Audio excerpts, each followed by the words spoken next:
The Battlefield series is known for its inconsistency. Call of Duty is the same shit every year, but not so much Battlefield. Sometimes it's a good game, sometimes it's a shit game, and sometimes it's a shit game at first, but then it becomes a good game. In that regard, the newest game in the series, Battlefield 2042, completely lives up to that. This shit is about as inconsistent as it gets. In its current state, almost all of your enjoyment can be attributed to whether you're in a vehicle or not. The maps at first look like these gorgeous vistas. You can look in almost any direction and there's some minuscule firefight going on. That's until you have to walk somewhere on foot and it takes half an hour. The player count has been up to 128, meaning that the maps have to be bigger. Unfortunately, instead of the scale of interesting places being increased, the developers have opted to instead increase the distance between each interesting place. As an infantry unit, you exist almost entirely to walk around for 10 minutes and then get hopelessly farmed by a helicopter. In previous games in the series, vehicles pose a significant threat to ground troops, however, could be dealt with by utilizing teamwork and nimble movement. Using a vehicle provided a buffer and more leeway for making mistakes, but were in no way overpowered. What the fuck is going on? In Battlefield 2042, even the more common vehicles are insanely fast and have absolutely broken weapons. There's this hovercraft that clears house 100% of the time, and the maps are so big and empty that running from one place to another makes you easily mowed down by a helicopter. There are two types of players in Battlefield 2042. The players that are in a vehicle and the players who aren't and just get fucking run over. Infantry gameplay kinda also sucks because of how fucking random the weapons are. Battlefield 2042 reintroduces random bullet deviation, which isn't a new thing for the series, however, here it's been cranked up to 100. It's really unfortunate that DICE is so attached to this dumbass mechanic. In previous titles, every firefight would require you to make dozens of split-second decisions. The players who excelled were the players who understood the rules and restrictions and played by them accordingly. For the most part. In Battlefield 2042, the only decisions you're making is whether or not you want to engage in a firefight and roll the dice to see if your gun functions. Combined with the game's borderline psychotic hit reg, DICE has effectively eroded your skill being a factor in a firefight. The way I've always thought of video games is that they're trying to make you feel like something, whether that be a genius or a badass. Most games are trying to transport you into their world in some way via the mechanics. In Battlefield 2042, after killing a guy, the only thing I feel like is lucky. I feel like if I went against him again and again in that same scenario, I would come out on top just as often as he would. This is the first shooter I've played where I truly don't feel any satisfaction in getting a kill, as it pretty much came down to my gun actually shooting in the direction I wanted to, and the other guy's gun not. What many seem to think is just a minor issue has completely deconstructed a once functional combat system, to the point where it no longer feels satisfying to use. The gun sounds are punchy, the animations are clean, but I might as well be using VATS for how much of a coin toss it is. Let's talk about glitches. I actually love bugs because I think they're funny, but I also like functional games. Crazy bullshit takes center stage here, however for me performance has been the biggest issue. My frame rate has varied a lot. Sometimes I was hitting a solid 144 FPS and other times it was just not working. Even if I host my own lobbies, the game is trying to tell me I'm having connection issues. This is not as bad as Battlefield 4 at launch, but there's still little change from how the beta worked. Also, like half of my recordings just didn't even capture the game as well, just opting to capture whatever window is behind it.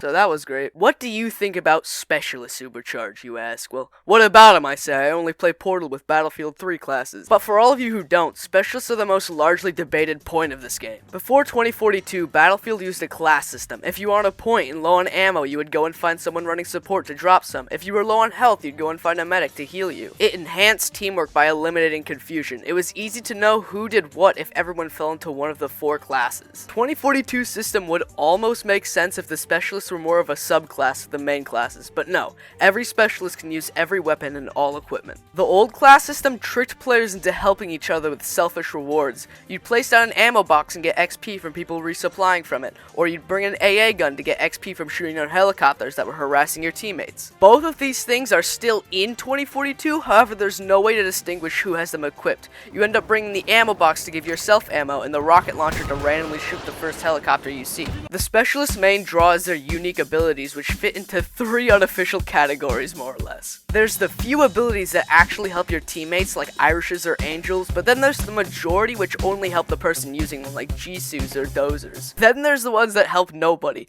not even the person fucking using them. Where are you going? There's nothing over there. Okay, she's headed back. My point isn't to say change is bad or to shit on 2042 for changing a lot of things. My point is to shit on 2042 for changing a lot of working things into broken things. However, alright, there is one thing. The one thing that almost gets me to enjoy it. I want you to take into account everything I've said so far. And mind you, it's a lot. It really is.